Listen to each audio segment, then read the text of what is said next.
We came to run up a bag today. Aunt Viv got something to say, man. Let's get into So we got people out here crashing out because a lot of people are not showing any sympathy for the possibility of those people that get food stamps not getting them in the month of November. You know how many people I've seen sell food stamps to get their hair done, nails done, their toes done, buy an outfit to go to the club, drugs? A lot. If I've seen it, other people seen it. You know what? That's why people don't give two fucks.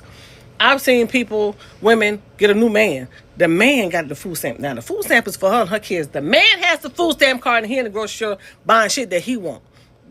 People see that shit. The what? They don't give two fucks. You know, some kids go to school and get breakfast and lunch, no dinner, because mama not sold the food stamps for shit that she wanted. Dumb people don't give two fucks. So don't get me wrong, it's not everybody, but people see some fucked up shit. So they're like, who cares? And people are saying, well, what about my kids? Well, yeah, what about your kids when you had the food stamps, you out there selling them? What did you think about your children then? People are seeing this, and people are like, well, nobody don't care. You don't go through no hardships. You know, this, and third. You can't say people hadn't gone through hardships. People just deal with them differently.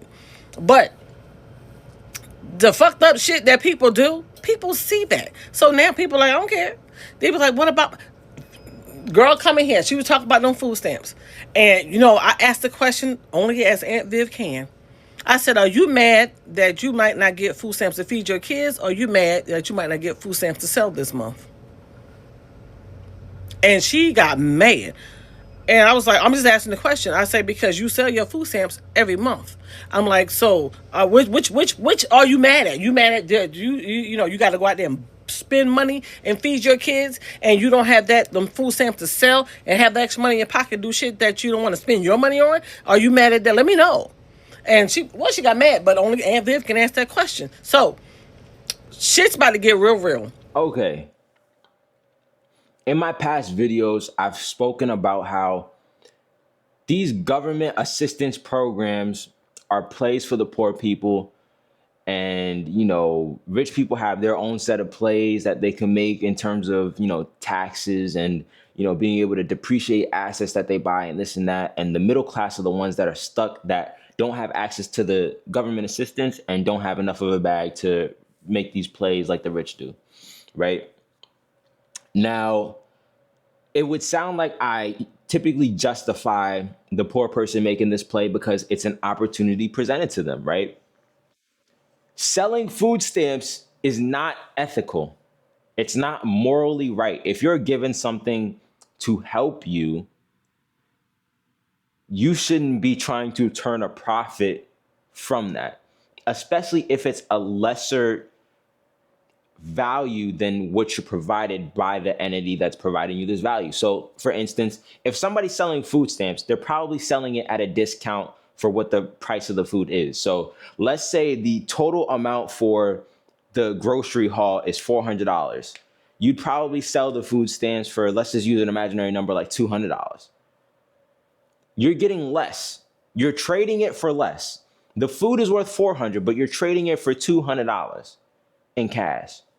You see that? That's not ethical, and that's not morally right, because you were given something with higher value and you just sold it for less, which is stupid. That's one, right? Two is that you should not depend on anything other than yourself in this entire world, right? My father used to teach me this lesson a lot. He said, and I a lot of the things that my dad told me as a kid, I took to heart heavy. I took it as gospel a lot of the times. So when he would say, don't trust, don't trust women or nothing like that, I took it as gospel. When he said, run up this bag and everything else will follow, I took that as gospel. That's why I'm always talking about the bag, right? That's just me. And one of the things that he said was, don't trust nobody, not even him, because he could always become a crackhead. Now, he doesn't smoke crack, right? He doesn't do anything like that. But that was something that stuck with me, because it's like I always watched people and never not let them close, but never depended on somebody. And so with that, you never want to depend on the government or on another person being able to do something for you or on a situation. You never want to depend on it. You always want to have contingencies in place. The first rule of financial literacy is get an emergency fund. It's the first rule. It's not investing. It's not paying off debt. It's not doing anything. The first rule is an emergency fund. $1,000 emergency fund. Not just Dave Ramsey says that, but it's literally just build an emergency fund because anything can happen at any point in time. That was the first thing that I did, is that I built an emergency fund first. First thing I did was build an emergency fund first. Then I did the saving. Then I did the investing. Then I did everything else. But the first thing is build an emergency fund. So if you're somebody that's depending on the government right now, or that was, you should have been spending that time building that emergency fund or planning for the inevitable or planning for anything that could possibly happen. Now, whether you're dependent or whether you've been on the system and abusing it for a while, I personally don't care, because my taxes, the government will find a way to spend it anyways. It'll go to Israel, it'll go to Ukraine, it'll go anywhere else but in my pocket. So I don't care if people are on food stamps or off food stamps or on Section 8 or off Section 8. The money's not in my pocket, and it's not going to be in my pocket because the government likes to spend money. So it doesn't matter if somebody's on it or not. It doesn't matter. It doesn't matter. I'm not seeing it, so it doesn't matter. I don't care, right? But it always goes back to realize if you've been on it for 10 years, you had 10 years to make a plan or make the situation work for you on all fronts, if that makes sense. It's like me living with my mama, right? I'm 22. I ran up this bag. I said in my last videos, I invested $8,700 this month alone. Not from like dipping in my savings and throwing it in there. No, this is just from money I made this month. Just from money I made this month, I threw it all in the market, or most of it in the market, right? Paid my bills and then I threw it in the market. Paid my bills, threw it in the market.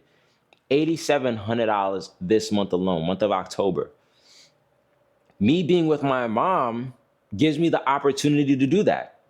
It doesn't mean, oh, I'm with my mom, I get to just blow this bag. Let me just spend everything. No, it's giving me a buffer so that I don't have to struggle.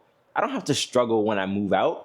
I don't have to struggle when I decide to make a different move. I mean, I already take care of my mom, but I don't have to, I'm using this time as an opportunity and I'm taking advantage of it. If you're on government assistance, take advantage of it and make a play. Don't waste it, because then you're a waste. You're a waste of space. You're a wasted opportunity. That could have been given to somebody else that could have ran up the bag with that assistance. Straight like that. And that's why a lot of people are mad, is because you're taking it for granted and you're being too entitled to it and thinking that it's going to last forever, which it's not going to last forever. And if it does, you're the lucky one. But if it doesn't, you're a statistic. Truth is, it's okay to get government assistance. It's completely fine. And I think that if you need it, you should get it. If you need it, you should get it. And if you don't want to work, by all means, don't work. But you need to have certain things in place to where you're respecting the gift that you've been given. And that's what I do. The money that I make, I respect it, because it's like I was given an opportunity and a chance to make money, run up this bag, have 2 working legs, be able to breathe air. And that's why I don't spend my money all willy-nilly, is because I'm respecting it. I know that it's precious. Not just to me, but it holds value. It holds energy. Feel me? And it's like so many people, they don't respect anything, but they especially don't respect money.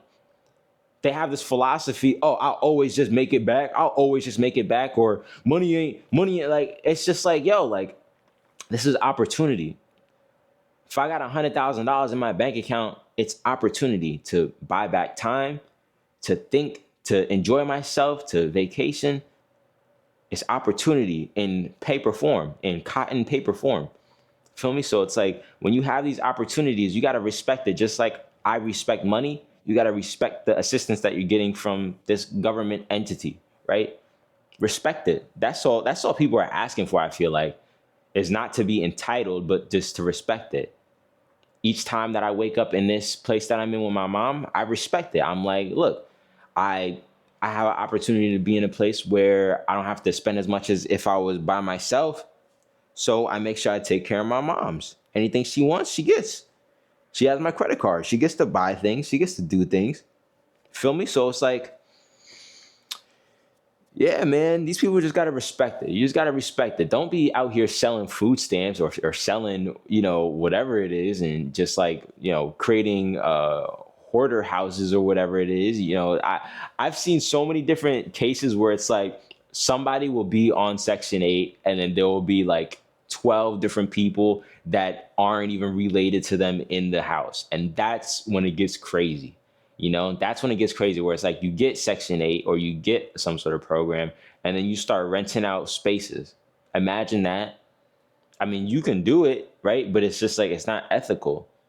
It's not ethical to be given something and then just like absolutely decimate the respect aspect of it. You know how disrespectful that is? Just like in the city, Mamdani, right? He's trying to like put halts on these apartments and whatnot, raising rents, and we got what you call it. So we got these rent stabilized apartments. Imagine you're a landlord and you're capped on how much you can make from an apartment, right? Let's say you're capped at $1,500 for an apartment, and you have a tenant come in there that pays the $1,500, but they rent out that apartment for $3,500. How much disrespect is it that they just made 2,000 and you made 1,500, but you also got expenses, you also got utilities, and you got just the land that your apartment is on, and you got more, like all this different stuff. How disrespectful is that to have somebody come into your spot and then rent it out and make $2,000? Mad disrespectful. I'm gonna leave it at that though. Appreciate anybody that watched this. Let me know what your thoughts are. Yeah, let me know what your thoughts are on this one. This one definitely, I want to take a different approach to it because like, it's just weird when people start to take advantage like that. You want to be able to make a play off of it, but you don't want to take advantage where it's like, that's kind of effed up. That's immoral. Feel me? What? You're going to leave it at that. Appreciate anybody that watched this. Peace.